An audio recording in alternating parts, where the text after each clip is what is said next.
We are going to continue our series on The Bible Explains Part 178.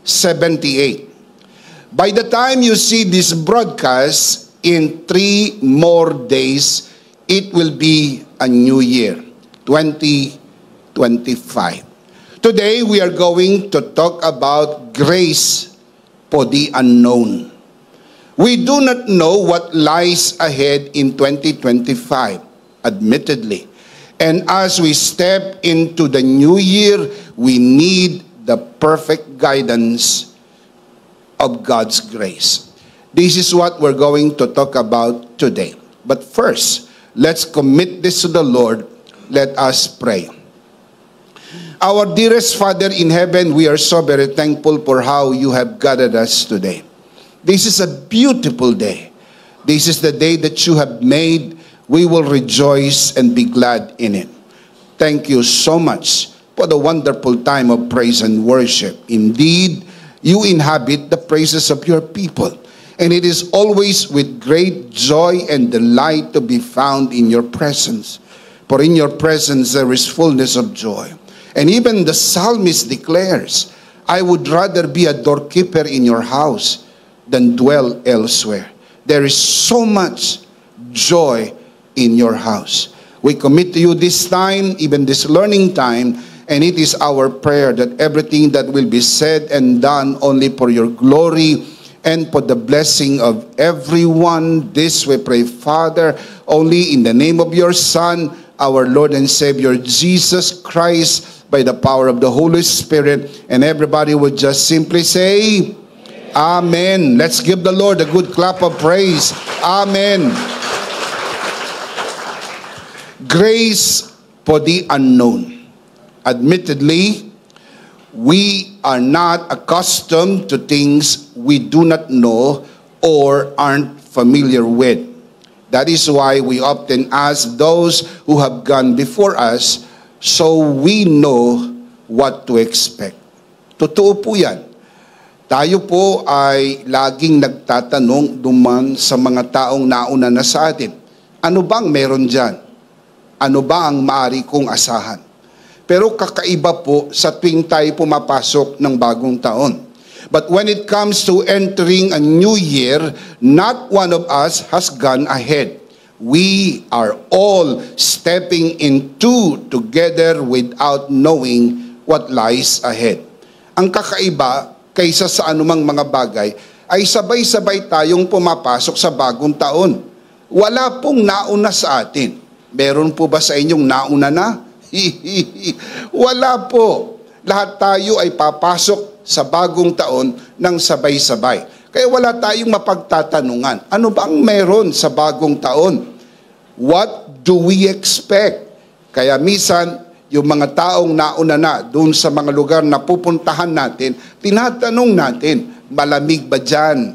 Masarap ba ang pagkain dyan? Maganda ba ang lugar dyan? Sapagkat umaasa tayo na yung mga nauna na sa atin ay bigyan tayo ng impormasyon para makapaghanda po tayo. Pero ibang-iba ang bagong taon. Wala ni sino man sa atin ang nauna na. Kaya sabay-sabay tayong humahakbang sa bagong taon. So the question we need to ask is this: how do we face the unknown? And the answer is, we face it by grace. For we believe grace is greater than all. Haharapin natin ang bagong taong sabay-sabay, bagaman hindi natin alam kung anong mayroon dito, di natin alam kung anong dala ng taong ito, pero dahil kasama natin ang grasya ng Panginoon, kaya natin ang anumang maari nating harapin sa bagong taon. Dahil dakila ang biyaya ng Diyos. Hallelujah! Praise God! So everybody say, grace is greater than all. Grace is greater than all. Louder! Grace is greater than all. So anuman ang mayroon ang taong 2025, bagaman sa totoo lang, hindi natin talaga alam. We are facing the unknown. Anuman ito, panatag ang ating kaisipan, sapagkat anuman ang mayroon ang 2025, alam naman na natin kung anong mayroon tayo. Nasa atin na ang biyaya ng Diyos. We can face this new year with such confidence because we know grace is greater than all. Can we say that together one more time? Grace is greater than all. One more time. Grace is greater than all. Having said that, let me share with you 4 grace-filled life application for the unknown. Paghakbang natin sa bagong taon, anong mayroon, hindi natin alam. Pero kung anong mayroon tayo, alam na natin. Nasa atin ang biyaya ng Diyos. So allow me to just share this with you today.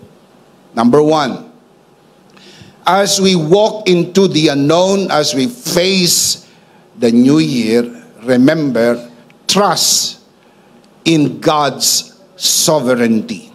Write it down, trust in God's sovereignty. The question we need to ask is this: what does it mean to trust in God's sovereignty? The answer is this: to trust in God's sovereignty means believing that God is in full control of everything, even when life feels uncertain or overwhelming. Dahil hindi nga natin alam kung anong meron ang bagong taon, uncertain, and we do not know, it could be overwhelming.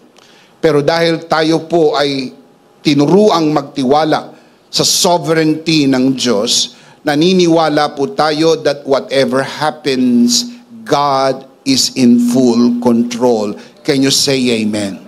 Alam niyo po ba ang sinasabi ng Biblia na hindi papayagan ng Diyos subukin ang sino man ng higit sa inyong kakayanan? Tapat ang Diyos na pagdating ng pagsubok, bibigyan ka ng lakas. Hindi ka niya pababayaan sapagkat dakila ang biyaya ng Diyos. Hallelujah. Why all this are happening in my life? Kumisan gusto natin ang Diyos umupo sa harap natin at papagpaliwanagin natin siya sa mga bagay na tila di natin naiintindihan. And let me just remind you, God is not going to do that, because we are taught in the Word of God to trust Him all the way. We may not understand a lot of things, but you need to trust the good heart of God. Ano man ang mangyari, palaging mabuti ang Diyos sa lahat ng panahon. Palakpakan natin ang Panginoon. Come on, give Him praise. Come on, give Him praise. Malakas sa palakpakan para sa Lord. Thank you, Jesus.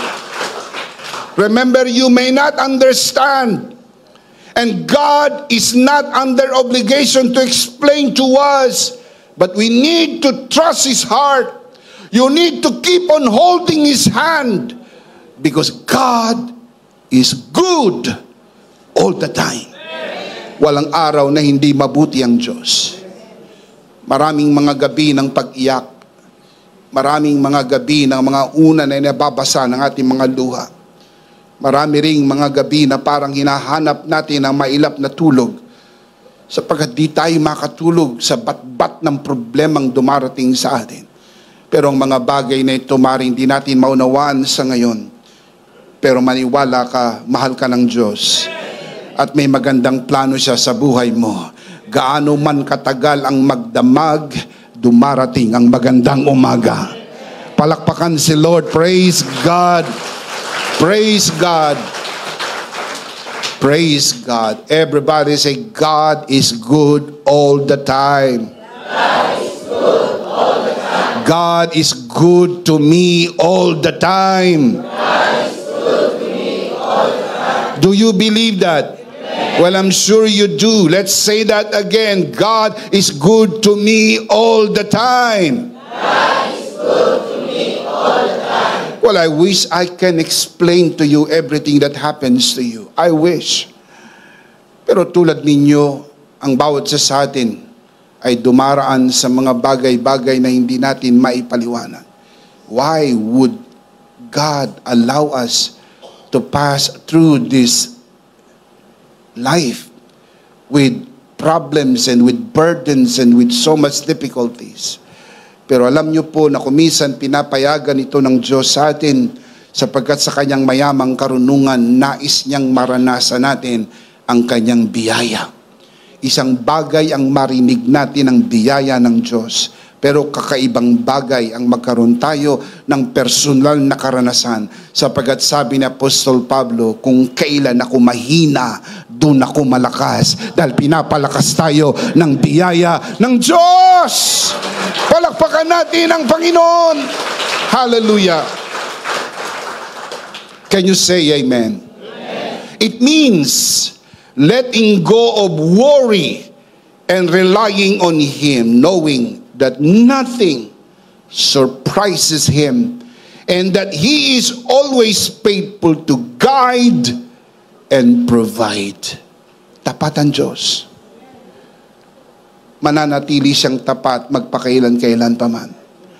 Di man maipaliwanag ng Diyos sa atin, at kung ipaliwanag man niya, hindi rin tayo sigurado na maiintindihan natin. Pero kailangan nating magtiwala sa Diyos na palaging tapat at laging nagpo-provide ng ating pangangailangan. Can you say amen? God's grace assures us that He has gone ahead of us, preparing the way even when the future feels uncertain. He is not bound by time. He sees the end from the beginning and orchestrates every detail for our good and for His glory. Can you say amen? Let me show you the scripture. Deuteronomy chapter 31 verse 8. The Lord Himself goes before you and will be with you. He will never leave you nor forsake you. Do not be afraid. Do not be discouraged. Baunin natin ito sa pagtahak natin sa bagong taon. Huwag kang matakot, huwag kang mapanghinaan ng loob. Kung mayroong mga higante ng bagong taon, higit na malaki ang Diyos na nasa atin. Kaya natin ito sa biyaya ng Diyos. Nauna na ang Diyos kaysa sa atin. Alam niya ang mga dadaanan po natin. Ang mga ito ay dadaanan natin hindi mag-isa. Dadaanan natin ang mga ito kasama ang Panginoon. What a beautiful promise. Isaiah chapter 45 verse 2. I will go before you and I will level the mountains. I will break down gates of bronze and cut through bars of iron. Ganyan kabuti ang Diyos. Nauna na siya sa atin at hahawiin niyang daan para sa atin. Beautiful. Bubuksan niya ang mga magandang pintuan ng opportunity para sa atin. Tinalo niya na ang mga higanting haharapin mo. Kailangan mo lang tayuan ang tagumpay ni Kristo sa krus ng Kalbaryo at ibinigay na sa iyo ang kanyang tagumpay. Huwag mong paghariin ang nerbyo sa takot sa iyong puso. Sapagkat sabi sa Biblia, hindi tayo binigyan ng Diyos ng spirito ng takot. Binigyan tayo ng spirito ng pag-ibig at katinoan ng pag-iisip. Sapagkat kung nasaan ang pag-ibig ng Diyos, walang takot. At kung nasa iyo ang spirito ng Panginoon, matino ang iyong kaisipan. Hindi ka naduduwag, hindi ka nasisiraan ng loob, sapagkat alam mo, anuman ang mangyari sa bagong taon, sapat ang grasya ng ating Panginoon. Can you say amen? Amen. Isaiah chapter 42 verse 16. Look at the wonderful promise God has given us. I will lead the blind by ways they have not known, along unfamiliar paths. I will guide them. What a wonderful promise, isn't it? Along unfamiliar paths. Hindi tayo komportable sa mga unfamiliar paths. Ano to? Bakit baku-baku ang daan? Bakit mainit? Bakit sobrang lamig? And so many questions at the back of our mind. We are so unfamiliar with the weather. We are so unfamiliar with the people around us. We are so unfamiliar with what is happening around us. Now look at the promise. Along unfamiliar paths, I will guide them. I will turn the darkness into light before them and make the rough places smooth. These are the things I will do. I will not forsake them. Ilagay natin sa ating puso, sa pagtahak natin dito sa bagong landas, hindi tayo iiwanan ng Panginoon. Di natin alam kung ano ang mayroon ng bukas, pero alam natin kung sino ang may hawak ng bukas. Merong kang kinabukasan, dalang bukas mo ay nasa kamay ng Panginoon. Palakpakan si Lord. Praise God. I understand that some would think these up, yung pong mga verses na binasa po ninyo ay under the old covenant. And some would even critically say, this up, let me remind you, we are not under the old covenant, we are under the new covenant. I know. You don't have to tell me that. I know that we have never been part of the old covenant and we are under the new covenant. I know that for sure. Pero let me just remind you also that God's word is applied at all times, at to all people, because God's word is given to all. Can you say amen? May mga nakasulat sa banal na kasulatan na bagaman nasulat sa lumang tipan, ang general principle application nito ay para sa lahat ng panahon at para sa lahat ng tao. Bagaman totoo na tayo nabubuhay sa bagong kasunduan, pero ilagay sa isip, anumang maganda sa lumang kasunduan ay higit na pinaganda sa bagong kasunduan. Anumang bagay na totoo sa lumang kasunduan ay pinangako ng Diyos na kanyang gagawin gamit ang dugo ng hayop bilang patotoo sa ibabaw ng dambana. Lakasan mong yung loob kung ito'y totoo sa lumang kasunduan. Higit na totoo ito sa bagong kasunduan. Gamit natin ang dugo ni Jesus na nabubo sa krus ng Kalbaryo. Shout amen! Shout amen! Because we believe that the new covenant is a better covenant. Can you say amen? Ang bagong kasunduan po ay kasunduan ng Diyos Ama sa kanyang anak. Silang dalawa ang nagkasundo ng sino mang na kay Kristo ay pinagpala at pinaburan. At dahil ito'y totoo, dahil tayo'y na kay Kristo, ang pangako na tayo hindi iwanan, ang pangako na papatagin niya ang daang ating lalakaran, ang pangako na lagi siyang magpo-provide, ang pangako na siya'y magiging ilaw sa panahon ng ating paglalakbay, ay totoo sa lahat ng panahon. At mas totoo sapagkat ngayon tayo nabubuhay sa mas mainam na kasunduan at ang kasunduan ito ay pinagtibay ng dugo ni Kristo sa krus ng Kalbaryo. Shout amen! Palakpakan natin ang Panginoon. Praise God! Praise God! Praise God! Jeremiah 29:11. For I know my plans I have for you, declares the Lord, plans to prosper you and not to harm you, plans to give you hope and a future. May future ka. Huwag mong payagang bulungan ka ng kaaway at sinasabi sa iyo, wala kang future. That is a lie. You have a future. ang future natin ay ang Panginoon. In fact, di na magtatagal, tutunog ang trompeta ng Panginoon, kukunin niya tayo at mapapasa Panginoon magpakailan-kailan pa man. Ito ang ating future, to be with the Lord forever and forever. Ito ang ating future, to enter the pearly gate, walks on streets of gold, and live with our mansions in heaven, to be with the Lord forever and forever. If you believe that, shout amen. Palakpakan natin ng malakas ang Lord. Praise God. Trusting in His sovereignty anchors our hearts in peace, knowing we are securely held in His hands.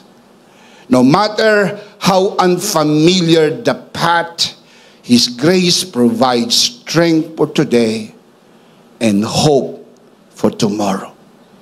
Laging ilagay sa isip, may lakas para sa araw na ito at may pag-asa para bukas. Say amen. With God's leading the way, He is leading the way for us. We can move forward confidently, assured that His plans are always greater than our fears. Anuman ang nervyos mo, anuman ang takot mo, laging mas dakila ang magandang plano ng Diyos sa buhay mo. Kaya ipinapaalala sa bawat isa sa atin to trust in God's sovereignty. Number 2, align your plans with God's will. Align your plans with God's will. Stepping into the unknown is a chance to entrust our plans to God and rely on Him to guide our steps. It's a moment to recognize that while we may not fully understand the whole picture, God sees it all clearly. Nakita na ng Diyos ang buong 2025. Nakita na ng Diyos ang buong hinaharap. Nakita na ng Diyos ang buong walang hanggan. Dalang Diyos ay hindi limitado ng panahon. Kailangan po nating iayon ang ating plano sa Kanyang magandang kalooban. Marami tayong plano sa buhay. Base lang sa limitado natin kakayahan at limitadong kaalaman. Marami tayong plano para sa susunod na taon. Pero hindi natin alam kung anong mangyayari sa atin sa susunod na taon. Marami kayong pangarap at plano para sa susunod na 5 taon na hindi nyo nga po alam kung buhay pa kayo sa loob ng 5 taon. Pero alam ng Diyos kung hanggang kailan ang hangganan ng ating buhay. Kaya kailangan nating isumiti sa Diyos ang ating magandang plano sapagat mas maganda ang Kanyang kalooban para sa atin. Palakpakan si Lord. Praise God. You need to remember, God's ways surpasses ours. And His plans are always for our ultimate good. Even when the journey ahead feels uncertain, we can find peace in knowing that God is with us, leading us one step at a time, with His grace providing all we need each day. Kung minsan, marami na tayong naisip para sa buong isang linggo, para sa buong isang buwan. Ang iba, advance mag-isip para sa buong taon.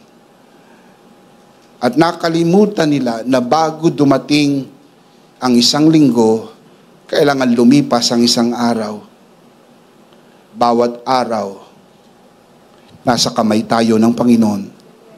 Hindi niya tayo pababayaan. Ikaw ay Kanyang anak. lakasan mong yung loob, di mo man maintindihan, hindi ka ipapahamak ng Panginoon. Di mo man maintindihan, hindi po gagawa ang Diyos sa ating ikapapahamak dahil mabuti ang Diyos sa lahat ng panahon. Hindi obligado ang Diyos magpaliwanag sa atin. I wish God would explain to us. But God is not under obligation to explain. But we need to trust Him. We need to submit our plans to His sovereign will. Now look at the scripture. Isaiah chapter 55 verse 8 and 9. For my thoughts are not your thoughts, nor are your ways my ways, says the Lord. For as the heavens are higher than the earth, so are my ways higher than your ways, and my thoughts than your thoughts. I wish I can understand. I wish I can explain. But no one can.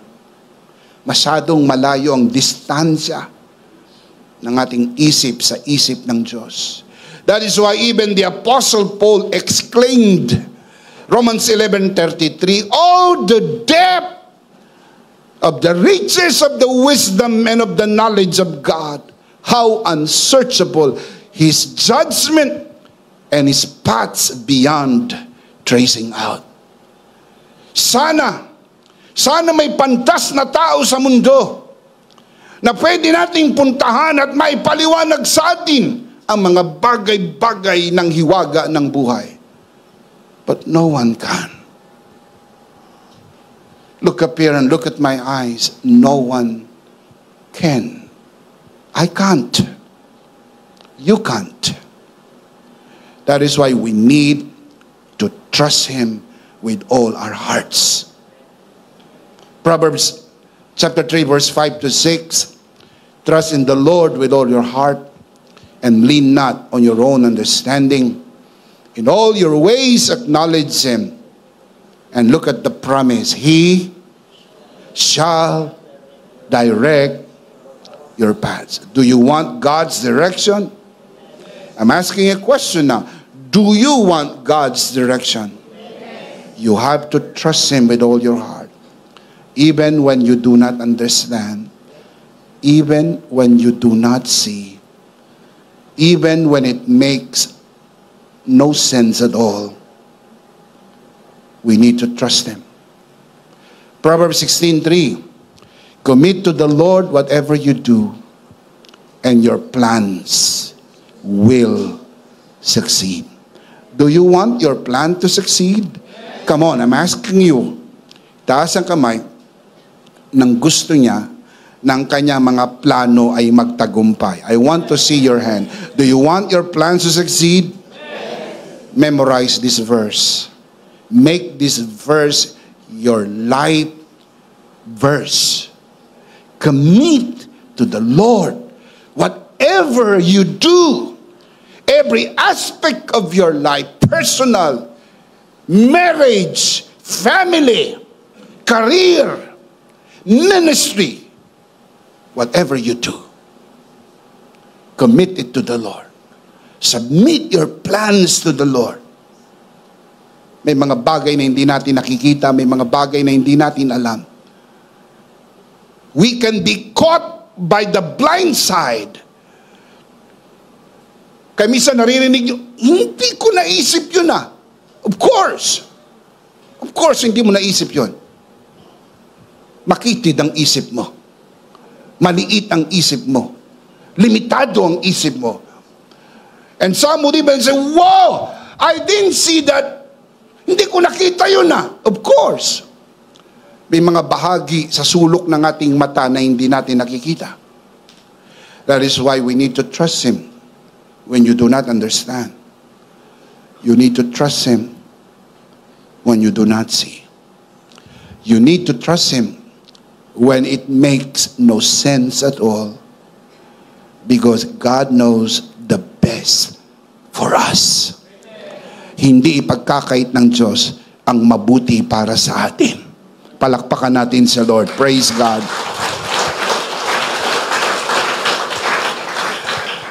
By surrendering our plans to Him, we align with His perfect will, trusting His grace to accomplish what is truly best for us. Do you want God's best? Come on, answer me from your heart. Do you want God's best? Yes. You need to surrender your plans to Him. Don't make it final until you see the green light that God says, go. Sometimes naiinip tayo. Let me rephrase that. Many times naiinip tayo. But you need to align your plans with God's will. Number 3, walk in God's faith. Walk in God's faith. Natutunan po natin, ito'y napakahalaga at kailangan laging ipaalala sa atin. We have learned that it is important always to remember our faith is not our own. It is God's faith given to us through the message of grace. Isa po yan sa mga primary teaching natin sa community na ito at maging sa EMI community as a whole. Wala tayong sariling pananampalataya. Ang pananampalataya na mayroon tayo ay ang pananampalataya ng Diyos na naibigay sa atin dahil narinig natin ang mensahe ng biyaya. Please remember that. You do not have your own faith. The faith that we all have is God's faith. Sabi ng Ephesians chapter 2 verse 1, we're all spiritually dead. We do not have faith because faith is a spiritual entity. It's not natural. It is spiritual. Faith is spiritual. How can you have a spiritual entity if you do not even have a spiritual life to begin with? Bago natin nakilala ang Panginoon, tayo spiritual na patay. Tumanggap tayo ng buhay nang marinig natin ang mabuting balita. Tinubuan tayo ng pananampalataya at tumawag tayo at tayo naligtas. Hindi ka tatawag kung wala kang pananampalataya. Romans 10:13, whoever calls on the name of the Lord shall be saved. You will never ever call unless there is faith inside you. Nagkaroon ka lang ng faith because Romans 10:17 says, faith comes by hearing and hearing the word of Christ, referring to the gospel of Christ, the message of the cross. Hearing is an act of the will. Kaya repeatedly you can read in the Gospels. Sinasabi madalas ni Jesus, ang may pandinig, makinig. Hearing is an act of human will. Walang pwedeng pumilit sa iyong makinig.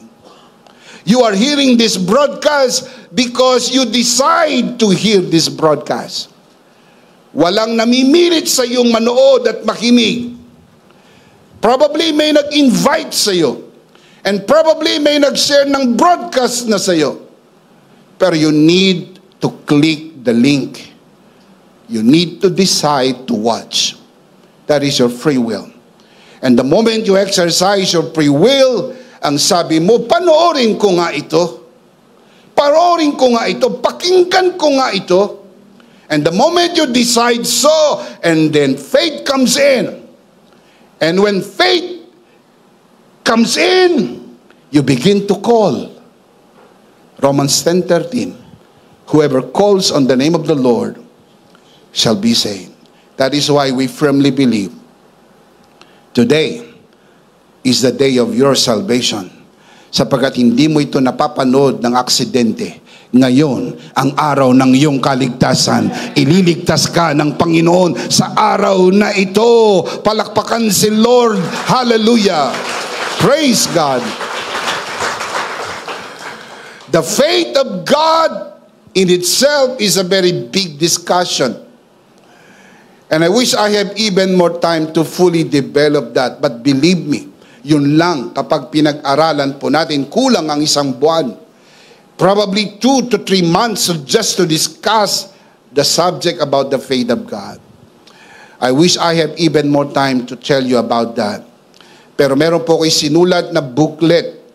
Also available po ito sa e-book format. The Sixth Sense Series Part 2. Ang title po, The Faith of God.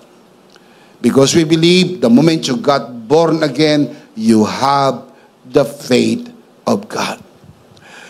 Meron ka ng pananampalataya, pero hindi sa iyo yan. Yang pananampalatayang yan ay sa Diyos. Kaya yung nasa iyo ay supernatural. Lahat ng galing sa iyo, natural, kasi ikaw ay natural na tao. Lahat ng galing sa Diyos, supernatural. Kaya kung yung faith na yan ay sa Diyos, nasa iyo ang kapangyarihan ng Diyos.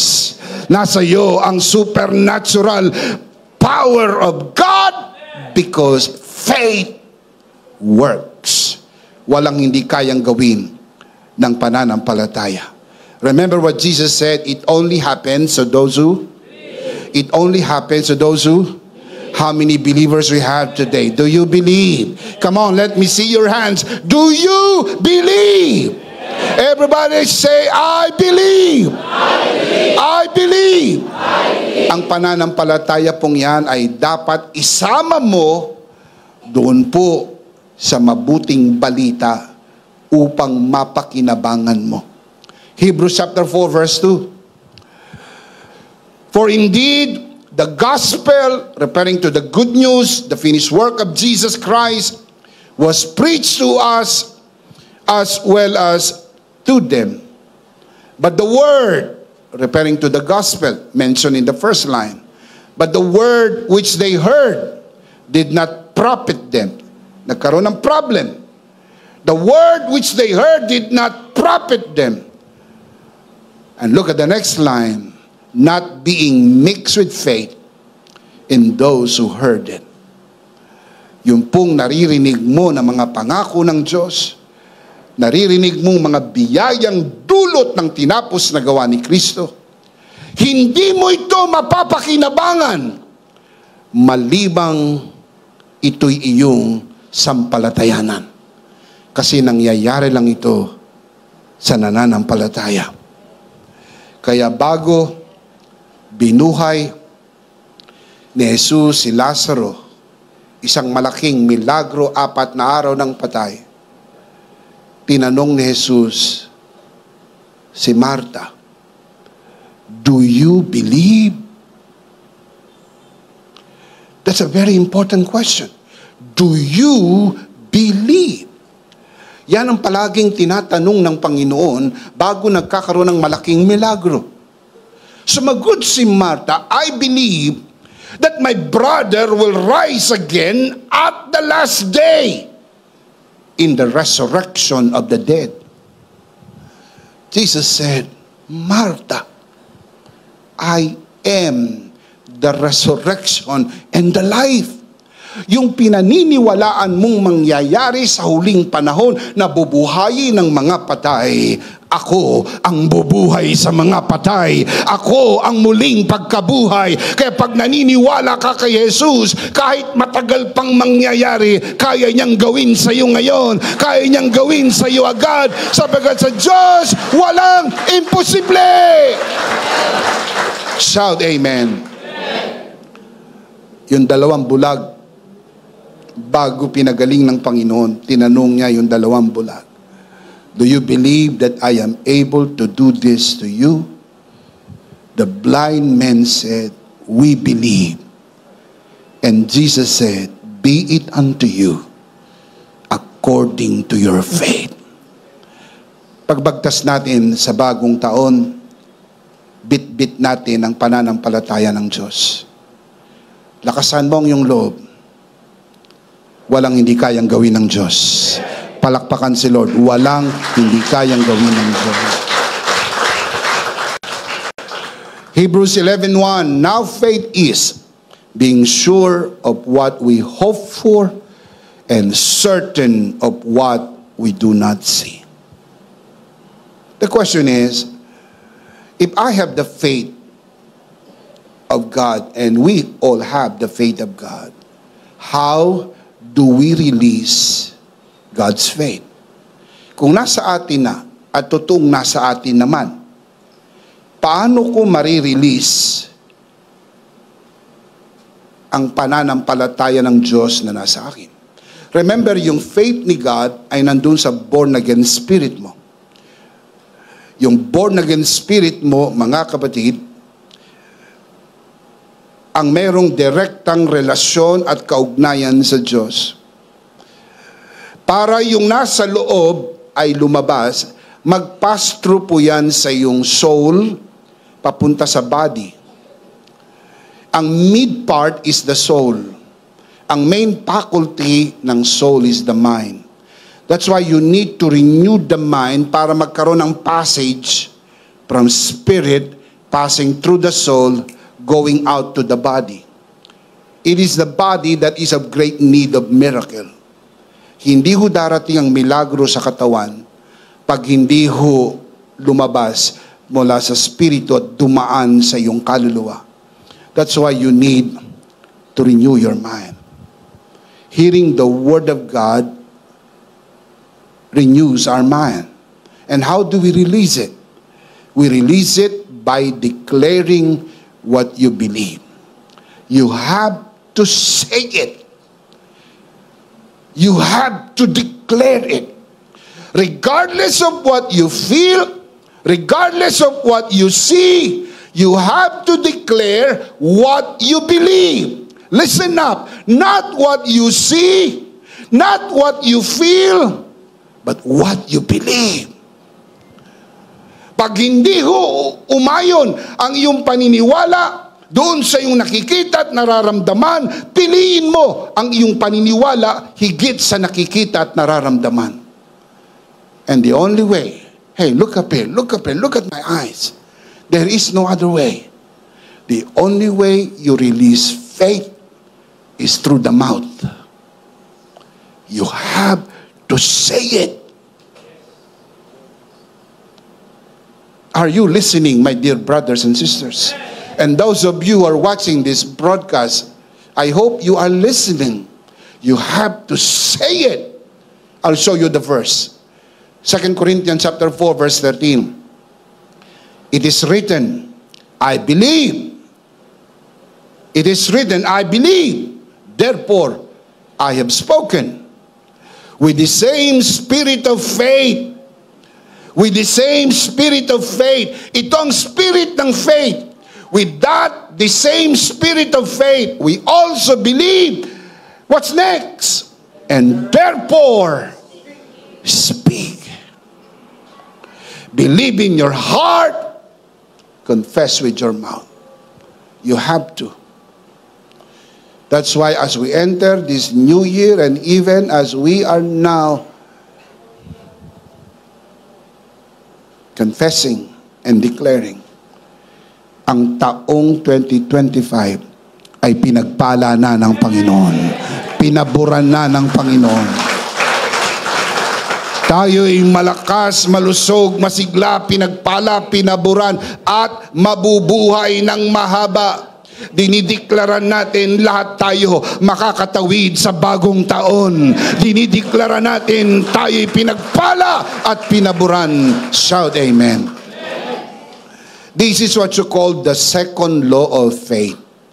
There are three major laws of faith. You need to memorize them, and you need to live by the laws of faith. The second law of faith is that faith speaks. You will have what you say. Well, I wish I have even more time to fully develop that. Yun lang sa kanyang sarili ay mayroong 6 na buwan ng pag-aaral. But you need to study. You need to renew your mind. Meron po kayo sinulat na booklet. Available din po ito sa e-book format. The Sixth Sense Series Part 4. Dito po sa bahagi na ito ay diniscuss ko po yung second law of faith. Faith speaks. You will have what you say. You will have what you say. You need to say what's in your heart. Not what's in your mind. In your heart. What you believe. Not what you feel. Not what other people say, but what you believe. Naniniwala ka ba na sa krus ng Kalbaryo, kinarga ni Jesus sa kanyang duguang katawan ang iyong sakit at karamdaman? Naniniwala ka ba na sa kanyang sugat pinagaling ka na? So walang dahilan para sabing ikaw ay may sakit. You have all the reason to declare, sa sugat ni Jesus, ako'y magaling na. Sa sugat ni Jesus, ako'y magaling na. Say it! You have to confess it. Amen. Well, I wish I have even more time. Sa kanyang sarili, napakagandang aralin. Meron pa ako isang isinulat na booklet, available din po sa ebook. Ang pamagat, Faith-Filled Words. Declare what you believe. Declare what you believe. You have to say it. Keep on saying it. Listen up. Hindi tayo tinuruan ng Bible mang magic na kapag sinabi mo nandyan agad. Oh, probably you said it and nothing happens.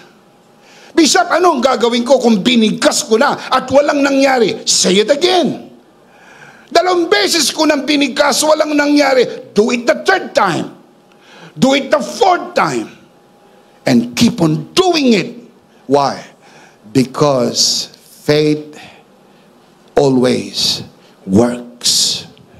Hindi nabibigo ang pananampalataya. Palakpakan natin si Lord. Praise God. Praise God. Can you say amen? Amen. Number 1, trust in God's sovereignty. Number 2, align your plans with God's will. Number 3, walk in God's faith. Number 4, I'll close with this. Rest in God's grace daily. Not weekly, not yearly, but daily. God's grace is sufficient for each day. We don't need to have all the answers or solutions for every challenge all at once. We just need to learn to live one day at a time. Learn to enjoy God's provision each day. Remember, the Bible says in Matthew 6:11, give us this day our daily bread. It's a day-to-day basis. Not give us our weekly bread, our monthly bread, or our yearly bread. The Bible says, give us today our daily bread. Ilagay sa isip, kung nag-provide ang Diyos ngayon, siguradong magpo-provide sa bukas, magpo-provide sa next week, magpo-provide sa next month, magpo-provide sa every day. Give Him praise, give Him praise, give Him praise. Malakas na palakpakan, may kasamang hiyawan sa Diyos na mabuti sa lahat. Shout amen. God's grace meets us right where we are, providing exactly what we need, moment by moment, day by day. He will never miss any day. Sabi sa Bible, ang mga ibong lumilipad sa himpapawid ay pinapakain ng amang sumasalangit. Walang bumabagsak kahit isa na hindi alam ng amang sumasalangit. Lakasan mo ang iyong paniniwala. Si Jesus hindi ho namatay para sa mga ibon. Si Jesus ay namatay para sa iyo. Sabi ni Apostol Pablo, kung naibigay ng Diyos ang kanyang kaisa isang anak, ano pa ba ang hindi niya kayang ibigay? Kaya lakasan mo ang iyong loob. Harapin natin ang bagong taon na malakas ang ating loob, sapagkat alam natin, God will always provide. Palakpakan si Lord. God will always provide. Shout amen. Whether we face uncertainties, trials, or responsibilities, His grace is more than enough to carry us through. If you believe that, say amen. Just as manna was given daily to the Israelites in the wilderness, so God's grace is renewed for us each day. Remember, Lamentation 3:23. They are new every morning. Great is your faithfulness. Do you realize that? Dakila ang katapatan ng Diyos. So sa halip na magreklamo sa buhay, sa halip na magmaktol, mag-walk out, magrebelde, you learn to look up and say, God, I believe great is your faithfulness and they are new every morning. Bukas, sariwa ang katapatan ng Diyos. Sa susunod na araw, sariwa ang katapatan ng Diyos. At sa bagong taon, sariwa ang katapatan ng Diyos. Magpakailan, kailan paman. Shout amen! Resting in His grace allows us to let go of anxiety, knowing that He holds us and our tomorrows securely in His hands. Hawak-hawak ng Diyos, hindi lang ang ating buhay, kundi ang buong kinabukasan. Rest in His grace today. His grace will carry you through whatever comes next. That is why grace for the unknown. 2 Corinthians chapter 12 verse 9, the Apostle Paul writes, my grace, as the Lord spoke to him, he writes, my grace, referring to the grace of God. God spoke to him, my grace is sufficient for you, for my power is made perfect in weakness. Yung weakness po dyan, hindi yung body weakness. When you look that word in the original, it refers to inability to do things by yourself. In my weakness, yung hindi kaya ng aking edukasyon, yung hindi kaya ng aking profesyon, yung hindi kaya ng aking kaisipan, yung hindi ko kayang gawin ng biyaya ng Diyos. That's why grace is always sufficient. Can you say amen? The most practical way to rest in God's grace daily is to do the ODG, our daily grace devotion. That is why I'm asking you to try it. Because every day you enjoy the grace of God. We started doing this last year, 2024. And we'll keep on doing this. Now we are entering the brand new year, 2025. That is why we are telling you to try it. Ang devotion po na ito ay unique in every way. Hindi po ito katulad ng anumang devotional book, e-book na available out there. I'm telling you the truth, especially those who are watching this broadcast.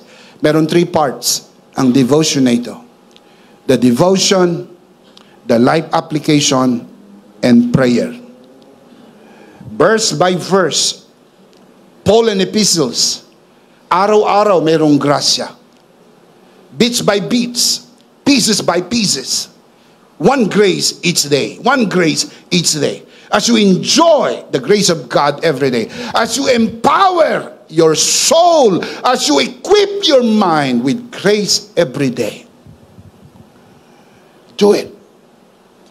Because I believe we need to rest in God's grace daily.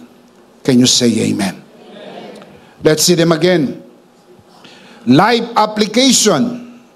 Let's read them out loud. You can see this on your screen. Life application. Even as we face this new year, God's grace for the unknown. We do not know what lies ahead in this new year. But the grace of God will always be with us and for us. Can you say amen? Basahin natin malakas, sabay-sabay. Ready? Number 1, trust in God's sovereignty. Number 2, align your plans with God's will. Number 3, walk in God's faith. Number 4, rest in God's grace daily. 4 important truths: God's sovereignty, God's will, God's faith, and God's grace. The big idea is, in Christ, I have a grace-filled new year. Kay Kristo, ang aking bagong taon ay puno ng biyaya. Do you believe that? Come on, do you believe that? If you believe that, let's say it out loud. What is the big idea? Mas malakas pa. Isang beses pa. Are you in Christ? You have a grace-filled 2025. Palakpakan si Lord. Palakpakan si Lord. Hallelujah! Amen! Of course, we do not want to end this broadcast without giving the opportunity to those who are watching this broadcast, the opportunity to receive Jesus. Because it is only in Jesus that you can have a grace-filled new year. Hindi aksidenteng napanood niyo ang broadcast na ito. Nilob ito ng Diyos upang harapin ang bagong taon puno ng biyaya. If you want to receive Jesus today, and I'm sure you want, anyayahan ka namin na itaas mong yung dalawang kamay at hiniling ko sa mga kabiyayang narito sa loob ng bulwagan na ito. Samahan po natin ang ating mga bisita na nanonood sa broadcast na ito. Itaas natin ang ating dalawang kamay. At kung ikaw ay baguhan sa oras na ito na nandito sa loob ng bulwagan na ito, you do this also. Nakataas ang dalawang kamay. Mananalangin tayo ng pagtanggap at sumunod kayo sa bawat kataga na bibigkasin ko at ariin ninyo na isang personal niyong panalangin. Manalangin tayo. Panginoong Hesus, ako po'y makasalanan. Hindi ko po kayang iligtas ang aking sarili. Ako'y mapapahamak ng hiwalay sa iyo. Narinig ko po ang mabuting balita. Ako po'y naniniwala. Tinatanggap kita sa aking puso bilang aking Panginoon at aking tagapagligtas. Salamat po, pinatawad mo na ang aking mga kasalanan. Isinulat mo na ang aking pangalan sa aklat ng buhay. Sa pangalan ni Jesus. Amen. Ako na lang po mananalangin, Ama, sa oras na ito.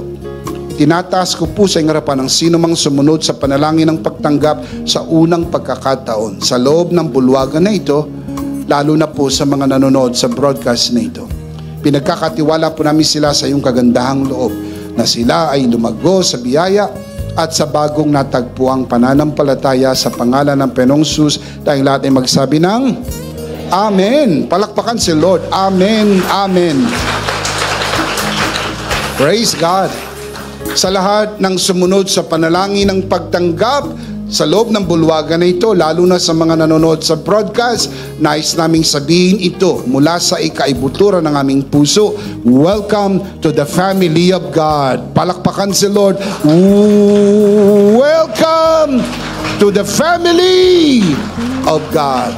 At dahil ikaw ay na kay Kristo na, now you can have a grace-filled new year. Because we believe in Christ, I have a grace-filled new year. Can we say that together? Christ, I have a grace-filled new year. Of course, we have a grace-filled new year for the simple reason that we are in Christ. Tayo po'y dumako sa ating banal na komunyon. Kunin po natin ang ating communion elements. Kayo pong nanonood sa broadcast. Let's do this together.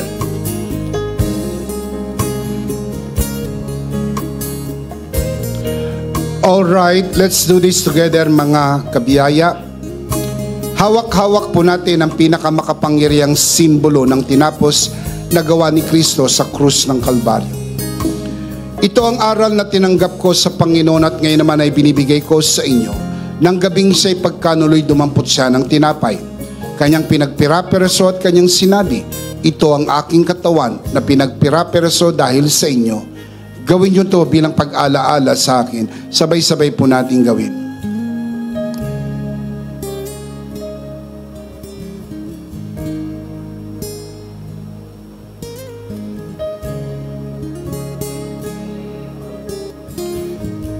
Gayon din naman matapos maghapunan ay kanyang hinawakan ng saro at kanyang sinabi, ito ang saro ng bagong tipan na pinagtibay ng aking dugo.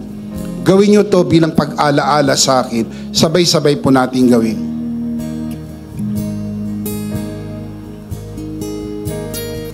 Ate po itaas ang ating dalawang kamay. At sumunod po tayo sa panalangin na ito. Aming Ama, maraming salamat po sa aming Panginoong Jesucristo. Panginoong Jesucristo, maraming salamat po sa iyong banal na dugo na yung itinigis sa krus ng Kalbaryo. Dahil po dito, lahat ng aming kasalanan ay iyon ang pinatawad. Maraming salamat po sa iyong katawan na nabugbog at nasugatan. Dahil po dito, lahat ng aming sakit ay iyon ang pinagaling. Gaya ng nasusulat, sa iyong mga sugat, ako'y magaling na. Ako'y naniniwala, ako'y magaling na. Aking dinideklara, ako'y magaling na. Ako'y malusog, malakas, masigla, pinagpala, pinaburan, at mabubuhay ng mahaba. Sa pangalan ni Jesus, maraming salamat po, Banal na Espiritu, sa iyong kapahayagan sa mensahe ng biyaya. Sa pangalan ng Panginoong Hesus, Amen. Amen. Palakpak para kay Lord. Praise God. Isang beses pa, sabay-sabay. Ano po ang big idea? Mas malakas pa. In Christ, I have a grace-filled new year. Can you say amen? Last of all, let me speak to your heart. You who are watching this broadcast. If this broadcast has blessed you, and if not asking too much, I would like you to bless this ministry with your love offering, so that together we can reach the world with the message of full grace. And from the bottom of our hearts here at EMI, we would like to say, thank you for giving to the Lord. We'll see you next Sunday, prayerfully on site, but definitely we'll see you again online. Ako po si Bishop Emmy. Kasama po si Pastora Joe at ang kabuuan ng The Lord's Community and EMI broadcast. Maraming Maraming salamat po. Stay a bit for more announcements. Stay blessed and stay connected. Always remember, in Christ, you are forever. Charito!